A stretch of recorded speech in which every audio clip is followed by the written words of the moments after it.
Jadi rumah sakit yang akan menghubungi PMI Iya, gitu ya Pak ya? iya.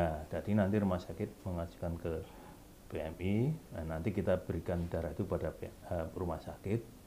Nah ini kalau pasiennya gimana? Pasiennya cukup memberikan fotokopi KTP atau KK kalau belum punya KTP. Kemudian administrasi selanjutnya nanti yang melengkapi pihak rumah sakit. Jadi urgent enggak urgentnya yang melihat adalah rumah sakit Iya, langsung seperti itu ya iya. Pak ya.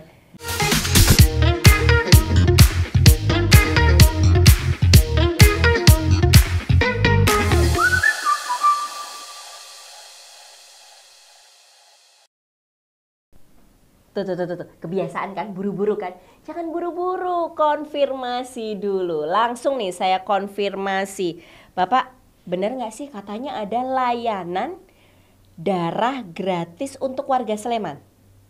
Betul sekali itu Mbak. Ya betul Noi. sekali. Itu dimulai tahun 2019 yang lalu. Oh, sejak 2019. Iya. Berarti itu ketika Covid, Pak?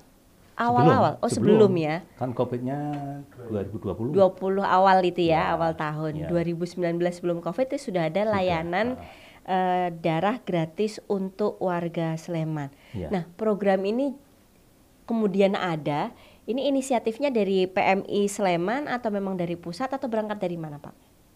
Ini kan berangkatnya gini, ini dari PMI Sleman ya Pak? Oh, dari PMI Iya. Sleman. Karena awalnya dulu ya, Nggih. awalnya dulu itu kan bahwa kalau orang butuh darah itu kan selalu nanti butuh darah kemudian ada beban biaya yang harus dibayar oleh keluarga. Betul. Betul ya? Iya. Itu sekarang itu kan sampai sekarang itu masih 360.000 per kantong. 360.000 per Iya. kantong. Nah, itu ketika kami itu ke daerah minta masyarakat untuk donor, kampanye untuk donor, selalu mesti pertanyaan gini, Pak, darah saya itu diambil oleh PMI gratis. Kenapa ketika keluarga saya itu butuh darah kok bayar? Waduh. Itu pertanyaan yang memang waktu itu sulit untuk kita jawab. Iya. Karena memang kita bahwa darah yang diperoleh dari pendonor untuk diberikan kepada pasien itu kan harus diolah. Benar. Melalui screening, kemudian dipisahkan komponen-komponennya. Nah itu pada saat itu kita memang belum bisa mencari sumber dana. Ya. Akhirnya itu dibebankan pada pasien atau keluarganya. Nah, dengan banyaknya masukan tadi bahwa masyarakat itu tanda kutip ya komplain darah saya gratis kok ketika keluarga saya butuh kok Bayar gitu. Berarti PMI jual darah kan. Nah ini kan bagi saya itu selaku pengurus PMI ya beban berat. Akhirnya saya waktu itu pendekatan dengan pemerintah daerah. Saya sampaikan ini loh kondisinya. Bisa enggak pemerintah daerah ini membantu masyarakatnya, bukan membantu PMI, Ya. membantu masyarakatnya dengan menyediakan biaya pengganti pengolah darah ini. Karena kalau di Permenkesnya sendiri itu bahwa biaya pengganti pengolah darah itu memang sah, boleh gitu loh. PMI mengutip itu biasanya boleh. Karena memang untuk mengolah tadi. Nah, tapi kan kami selalu pengurus kalau ditanya ke situ di daerah kan ya agak susah itu jawabnya. Nah, ini saya sampaikan pada pemerintah daerah. Akhirnya pemerintah daerah Menyambut baik. Iya, menyambut. Gitu kan berarti gayung bersambut. Iya. Kemudian kita sampaikan juga kepada perwakilan rakyat ya, dalamnya DPRD, ya sampaikan bisa enggak ini diakomodir. Nah, Dewan juga menyambut baik gitu loh. Akhirnya saya suruh ditugasi untuk menghitung, ya sudah kita hitung berapa kebutuhannya. Hitung, akhirnya waktu itu sebenarnya cukup besar ya kebutuhan yang kita ajukan. Tapi oleh pemerintah daerah waktu itu sekarang kita siapkan aja dulu 10.000 kantong per tahun. Dari itu kita mulailah 10.000 kantong itu. Sehingga 10.000 kantong ini kita berikan penuh kepada masyarakat, sudah butuhnya berapa tanpa biaya gitu. Nah, ini didasari yang Perbub yang baru itu aja, yaitu Perbub nomor 7.1 tahun 2020. Itu jadi sebelumnya kan ada Perbub yang mana Perbub yang sebelumnya itu membatasi gini, misalnya kalau pasien penyakit akut itu dibatasi maksimum 5 kantong. Waktu itu ada pembatasan itu, Mbak. Nah, dengan Perbub yang baru? Ya, dalam Perbub yang baru sudah tidak boleh, tidak ada pembatasan itu. Udah silakan Anda butuhnya berapa. Ya. Dan itu tugas PMI harus mencarikan. Jadi misalnya ada pasien butuh, kemudian kok PMI tidak ada stok, nah, tugas saya mencarikan, harus dapat itu. Jadi kalau masyarakat Sleman butuh, prinsipnya PMI harus dapat, harus bisa memberikan. Ya. Itu cerita tentang awalnya ada layanan darah gratis itu tadi. Dan tentu selain tadi, kalau bahasa anak sekarang tuh kolaborasinya dari PMI, dari pemerintah Sleman dan juga dari DPRD Sleman yang saling mendukung, ini disambut baik juga tentu oleh warga di Sleman juga ya. Iya, alhamdulillah masyarakat sekarang sudah mulai paham gitu.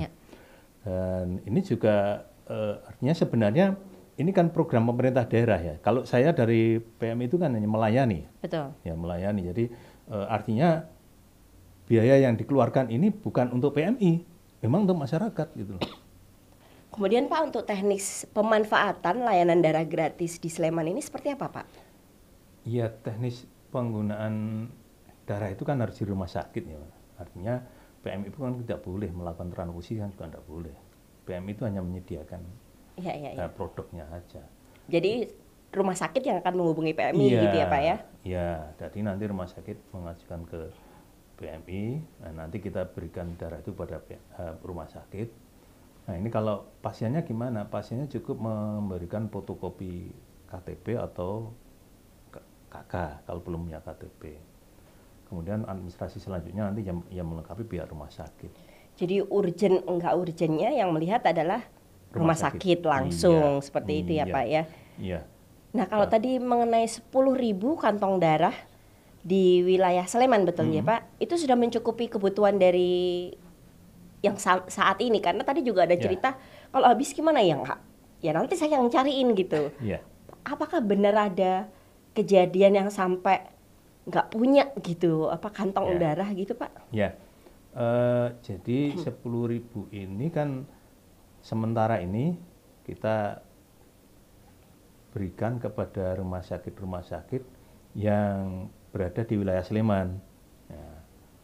Kemudian tapi kami pun juga menyadari waktu oleh Bupati diingatkan bahwa pasien penduduk Sleman itu tidak mesti dirawat di rumah sakit Sleman, mesti ada yang di luar itu lah. Maka mulai tahun ini kita sudah mulai menawarkan menyampaikan kepada rumah sakit di sekitar, ada yang dari Kulon Progo, kemudian ada yang dari kota, ada dari Bantul, juga ada dari Muntilan. Ya, kita tawarkan kalau rumah sakit itu merawat penduduk Sleman butuh darah, silakan menghubungi kami, akan kami berikan dengan gratis. Karena memang ini haknya penduduk Sleman. Nah, itu sudah mulai jalan. Tapi berarti harus bisa membuktikan bahwa dia adalah warga Sleman. Ya, penduduk Sleman itu aja. Jadi yang penting dari secara administratif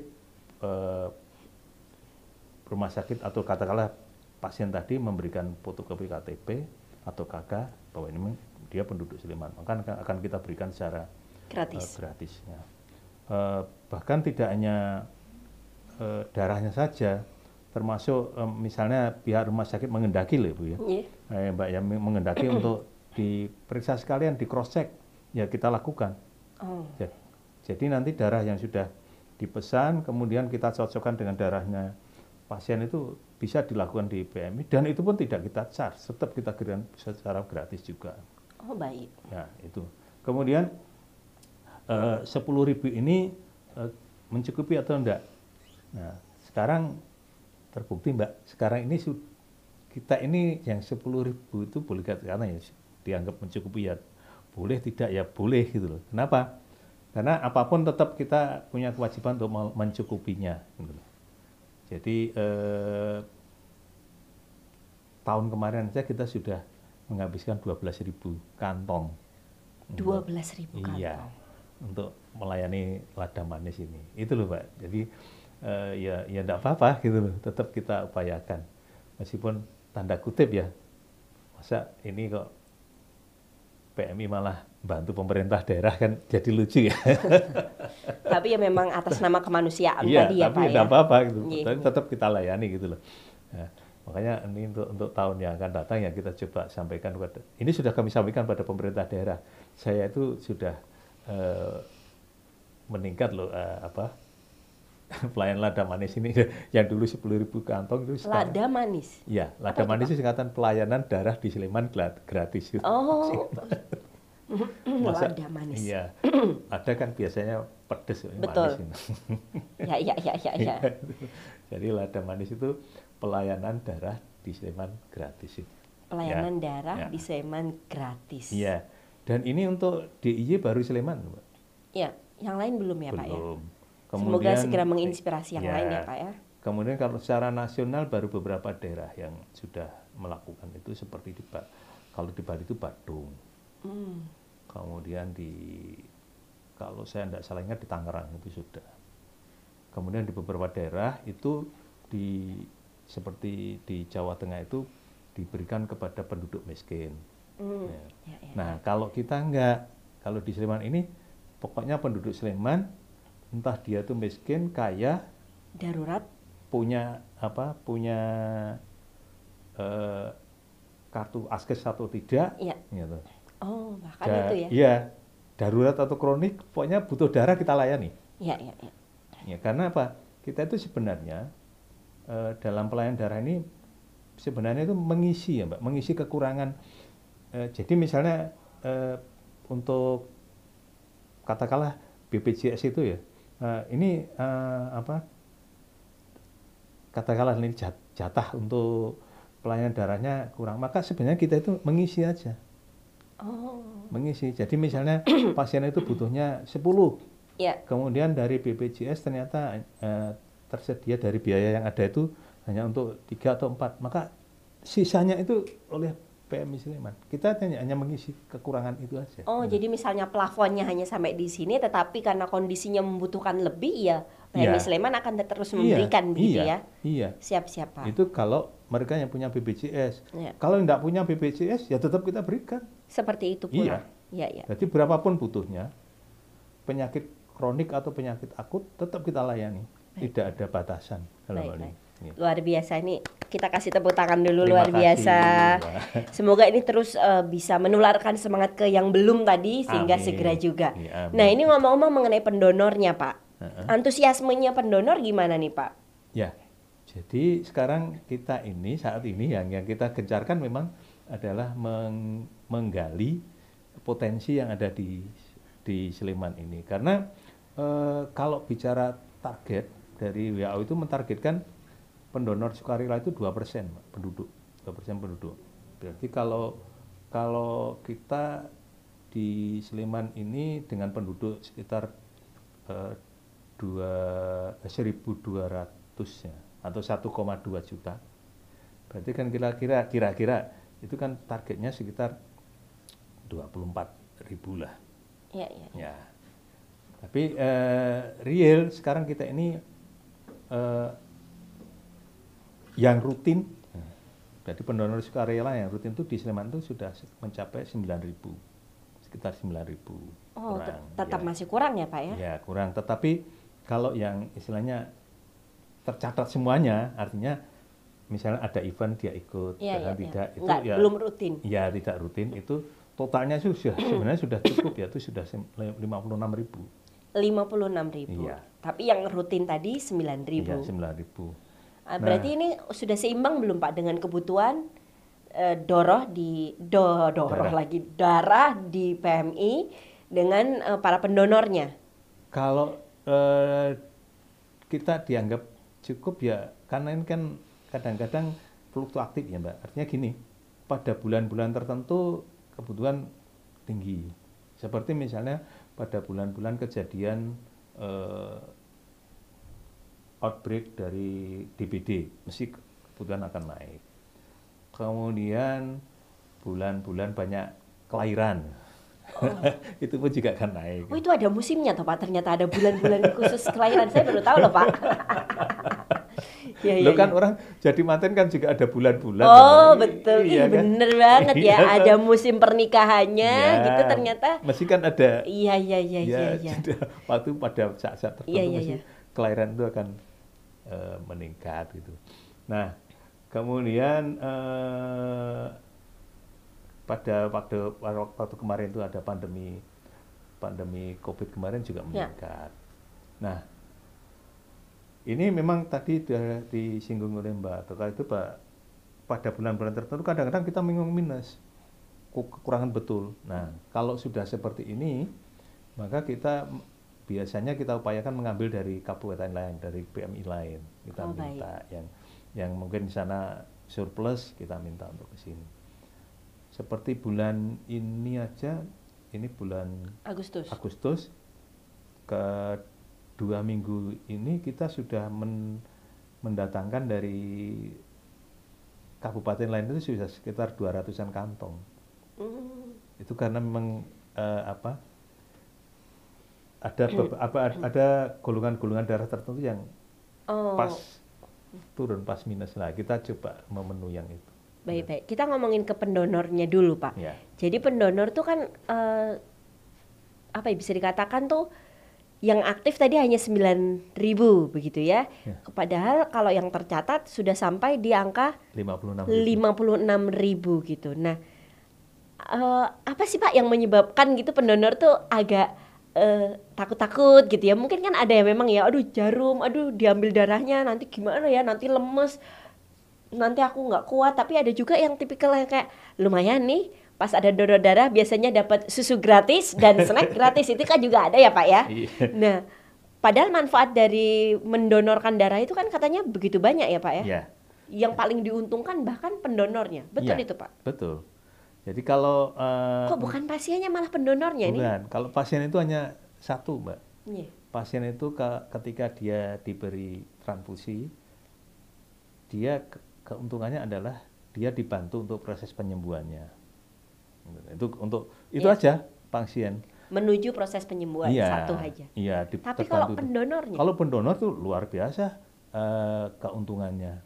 Jadi gini Mbak, kalau misalnya kita tuh donor ya, mau donor pasti harus diseleksi dulu memenuhi syarat atau tidak. Mulai dari umur itu 18 sampai 60 tahun. 18 sampai 60 tahun. Iya.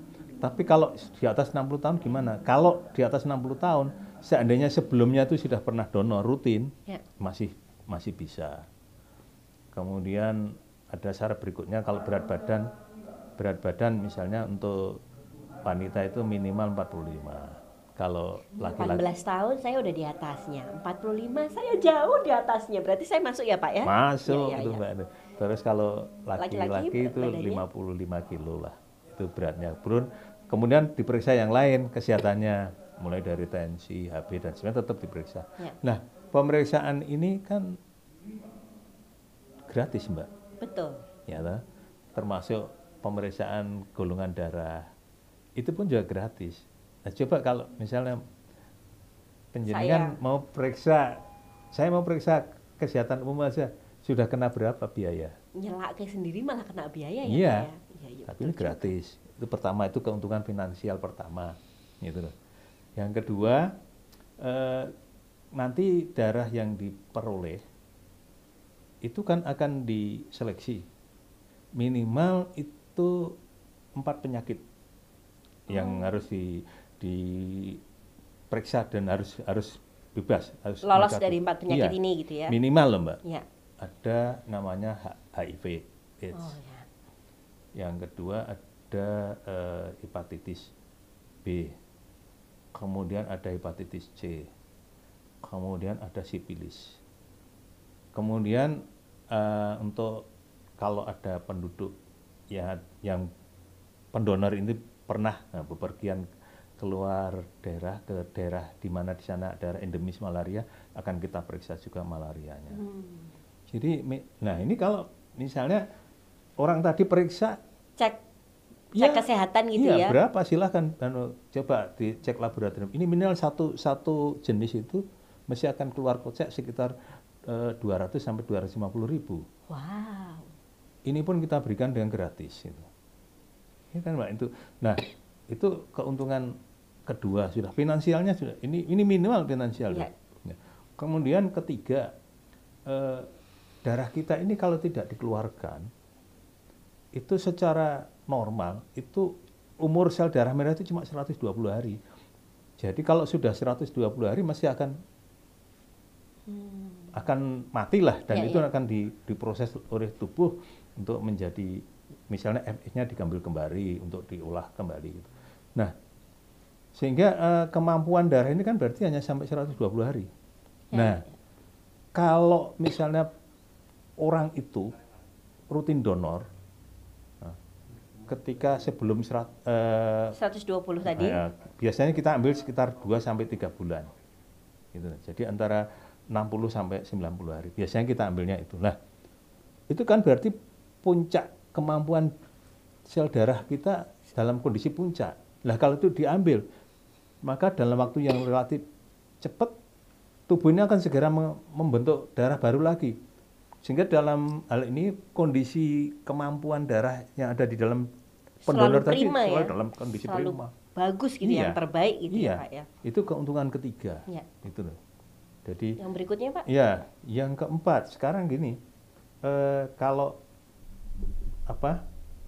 secara psikologis ya Mbak, secara psikologis kan kita, saya punya tabungan, gitu.